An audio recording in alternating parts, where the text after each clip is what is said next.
Hi guys, I'm Hasna. I'm from BA in Bandung State Polytechnic and welcome back to BA channel. In this video, as you can see at the title, yes, I want to interview some foreigners and I want to know about their opinions about business. So if you want to know about their opinions about business in Indonesia, business in Bandung, or business in their country, just keep on watching. So for this video, I interview two foreigners. The first foreigner is Mr. Frank. Mr. Frank is from Holland. And he will stay in Bandung around 31 years. And if you want to know about Mr. Frank's opinions, so move on to the video. My name is Hasna. I'm from Bandung State Polytechnic, and I have some assignment from my lecture to make some conversation with foreigner. And could you help me? Of course, Ms. Hasna, I'll be glad to help you. I come from Holland, but I study English in Amsterdam, my hometown, but also in England, because I studied on a scholarship, a government scholarship, for my master's degree. That was in American literature and comparative literature. I went straight to Indonesia. This was back in 1989. I worked in East Java as a teacher trainer in a small town, Tuban. At the time, there was a teacher training college. That's where I started. And since the year 2000, I've been at Parahyangan University here in Bandung. So we're in the same city. Okay. And how long have you been here? All in all, in Indonesia, let me see, maybe 23 years. So 4 years in East Java. 1 year when I was younger in Bandung, and now another 18 years. So 19 plus 4 makes 23. And now I want to ask you about business, about your opinion in business in Indonesia. What do you think about business in Indonesia? Officially, I'm not allowed to open my own business, so I cannot be an entrepreneur because according to Indonesian regulations, I can only teach in one place and not develop any other initiatives. But as an outsider, the way I've observed business enterprises in Bandung, one point I wanted to see if it was possible to export a typical Indonesian product. Like in Bandung, there's a delicacy called dodol. It's from Garut actually, but sold in Bandung. And because in Holland, people have what we call a sweet tooth, gigi manis. They like sweet stuff, candy and so on. I thought, how about exporting that? How would that be? Will it be successful, and what would be the problems involved? So I asked around, just as a theoretical idea. And people said it would be very difficult because you'd have to transport it, put it on ice to keep it cool and fresh. And then you'd have to pay a lot of money to customs, and tax and so on. So the profit you would make from that kind of operation would be very small, maybe negligible. It was not worth doing. But I thought it was a good idea because I know for a fact that Dutch people, and maybe in Western Europe, people like all kinds of candy, and the more exotic, the better. Because they're beautifully packaged, presented, it will be a good present for, all kinds of occasions. Or simply as what you call souvenirs. And so I thought that would be a good idea. That's the only time I consider the kind of business enterprise. The other way around, tourists come to Bandung to enjoy the beautiful views. They enjoy climbing Tangkuban Perahu, the mountain and so on. But there's also, recently, there have been German groups of tourists who like the tradition of ghost stories, which are heard everywhere or told everywhere, like in Jalan Pelas, there are certain houses that are considered spooky, what you call angker in Indonesian. And so my friends from NHI, the Tourist Academy, devised special tours for tourists who like those kind of ghost stories. So during the tour, they would go make the rounds of those haunted places, and the guide would tell a story and even imitate kind of voices of people who have already passed away, whose ghosts would still be hovering around the place. And that was very successful. Apparently, Germans loved it, told their friends. These were kind of young, what we call Gothic style people, kind of fashionable. And so I think they made a lot of money out of that. So that's a good initiative to look at what foreign tourists like, so maybe an adventurous holiday, or being able to talk to local people, so they'd have an Indonesian course before leaving, or during the tour they would find out about a batik factory or kerupuk, a rice cracker factory. And my father a few years ago actually went on one of those tours where you get on a bus and you visit small places and stay in a small village like Bandung. And it's usually for elderly people or a pension, and don't really want to go to the beach and lie in the sun, but sun and fun holiday. That's something more cultural, culturally oriented. And that was quite a success, I heard. So these are just a few initiatives I know about, things that Indonesians can develop to make more profit out of a kind of business that is sometimes a little bit traditional. Tourists only come here for the beaches of Bali, but there's so much more to see and experience in Indonesia. So that's, if I can give any advice, that would be a way of expanding that tourist trade. Right? And what can business on your country that can be developed in Indonesia? Well, there's a lot of export-import, and if you look at the history of the VOC in Indonesia, what they really did was develop products that were from the 17th century until independence. Indonesian independence, kind of exotic products like at the time tobacco was new in Europe. Tea and coffee was for the rising middle classes who, I suspect, wanted to show off to their neighbors. Look at me, I drink this exclusive exotic beverage called coffee or tea.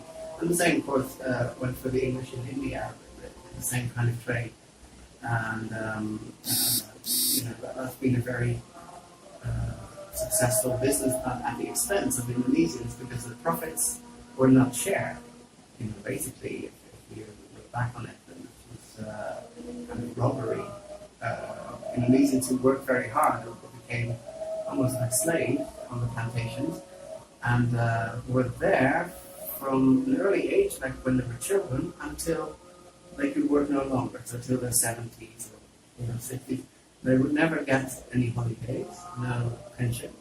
And recently I saw a documentary where people were interviewed who still remember those days. They're very old, and this is kind of bitter experience, of course. And one of the reasons Indonesia had to become independent from this kind of thing.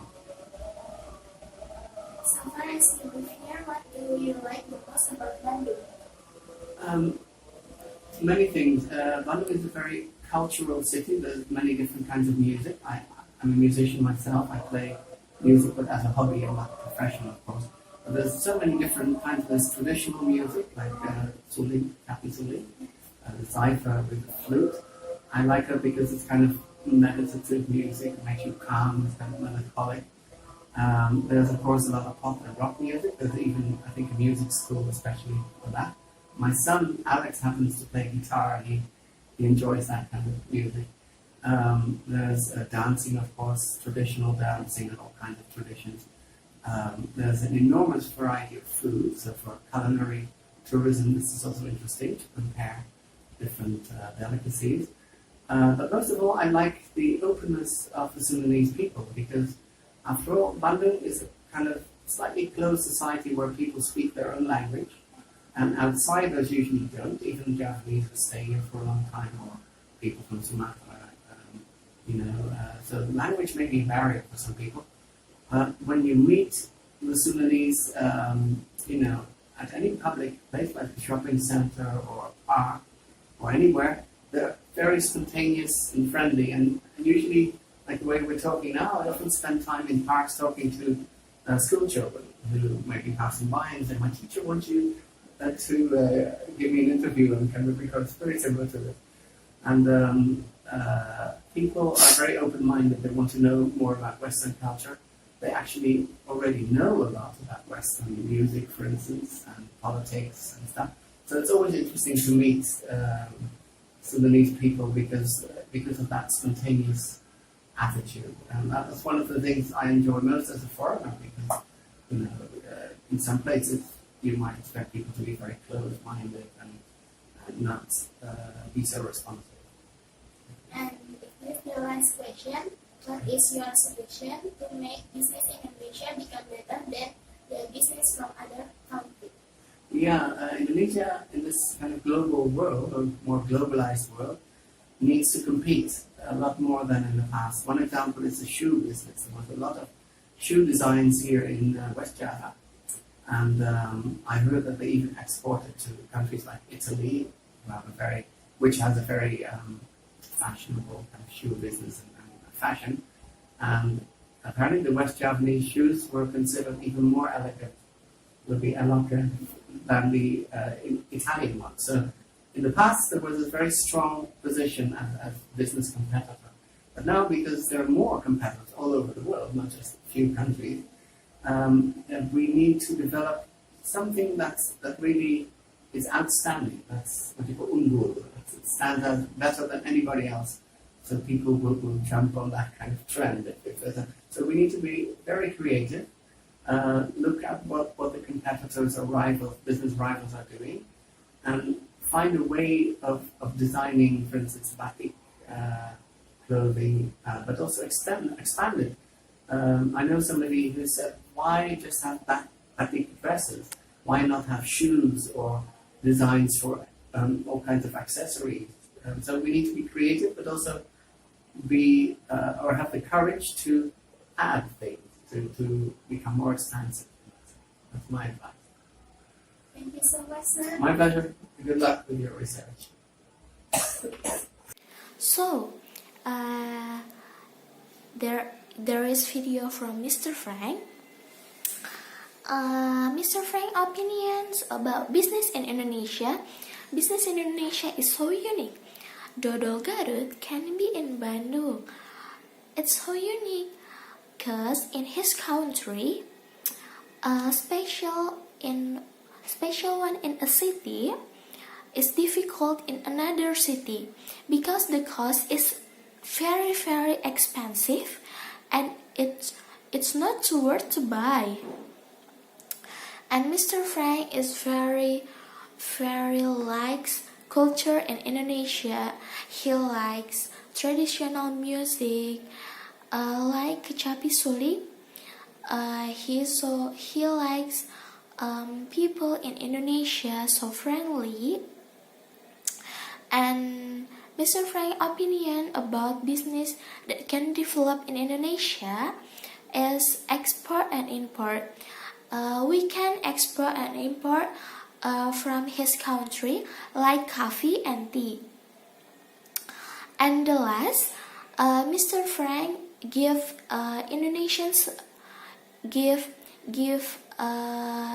Indonesian people suggestion to make business in Indonesia better than other countries.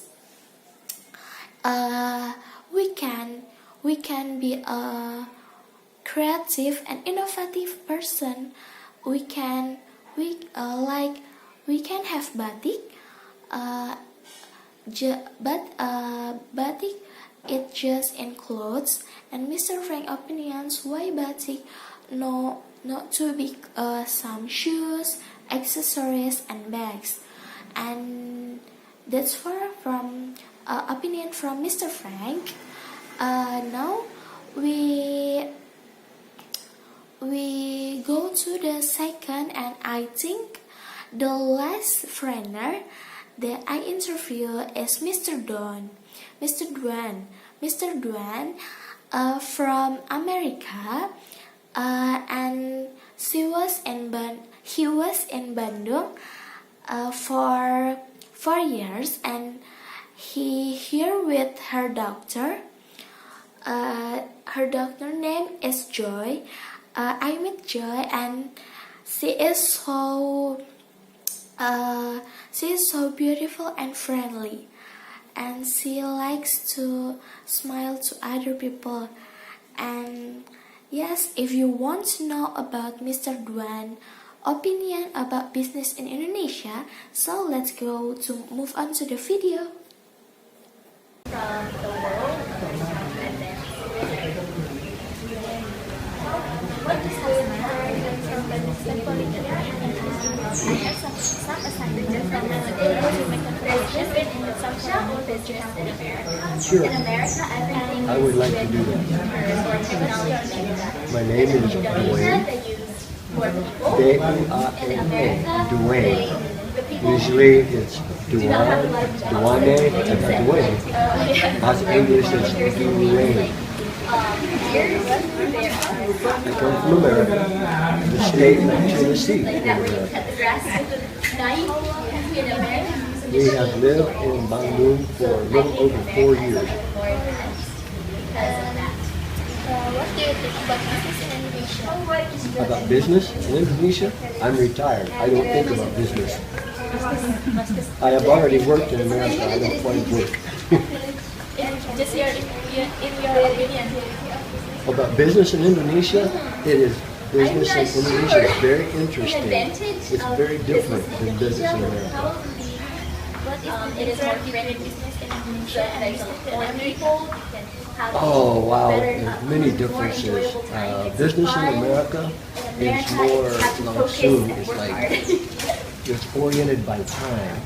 You have deadlines. You have to accomplish things. You have to make a product. Indonesia, it's more social. Let's have fun. Let's play together, and we enjoy working there. America's like, I have to make money. I have to accomplish something. Indonesia is more friendly. Based on your opinion, which one is better, business in Indonesia or business in America? If I was an Indonesian, I would say Indonesia. If I was American, I would say America because I'm used to America. And kind of business if you're in America, it can be difficult in Indonesia. Say that again, please. Something cultural, what kind of business in America? Because Americans like to learn about it can be developed in Indonesia. Maybe if we went to America and wanted to teach about Indonesia, they would like that. That's hard to say because the mentality of Indonesians is different. And in America, there's more of a job market. In Indonesia, there's so many people that want to work, and there's not enough work for them. So it's difficult to answer that of what business for America. In America, I built buildings and was a contractor, but I see the way buildings are built here. Everything is so much different. So I don't know if I can answer the question very well. So far as you live here, what do you like most about Bandung? Corruption, right? Oh, Bandung is very friendly, and it's a little cooler than Jakarta. Jakarta is hot and humid. I like the people. I like the environment of Bandung. I think that is from the things you like. Is there something that can be used to put the job uses in that fountain? So I think we learn that, and Indonesia uses that, and people like don't know how to very answer good that stuff. really. If you can do this, you have the skills to do this, you don't have the job. I don't know the best way to answer that question. What is your suggestion to make business in Indonesia become better than the business from the other country? How to make business in Indonesia better? I'm trying to learn enough about the culture of Indonesia to answer that. When I first came to Indonesia, I thought, oh, if Indonesians would do like this, it would be better. But the more I learn about the culture of Indonesia, the more I understand the way they think. And I would need to adjust my thinking a little bit. And because the culture of the people is the basis for the way they do everything. And it's so opposite from America. It's very opposite. I give you this price. Oh, you want that? I would do this. You're welcome. Thank you. I enjoyed the conversation. I would do this. I hope it helps to you. So there's video from Mr. Duan. Mr. Duan opinion about business in Indonesia. Indonesian people do they business with happy and enjoy, but in American peoples do they business with very seriously and ambitious, like we must do their business to work hard. But Mr. Duan likes Indonesian people because they are very friendly people, and Mr. Duan so likes culture in Indonesia because it's so many culture and it's so amazing. So guys, it's from Mr. Duan, and I think that is my video. I hope you enjoy and you like this video. And I'm so sorry if my pronunciation is not good, cause I'm here to study, and I will make my pronunciation, my grammar, it's better from now, cause I study, and see you soon in the next video. Bye bye.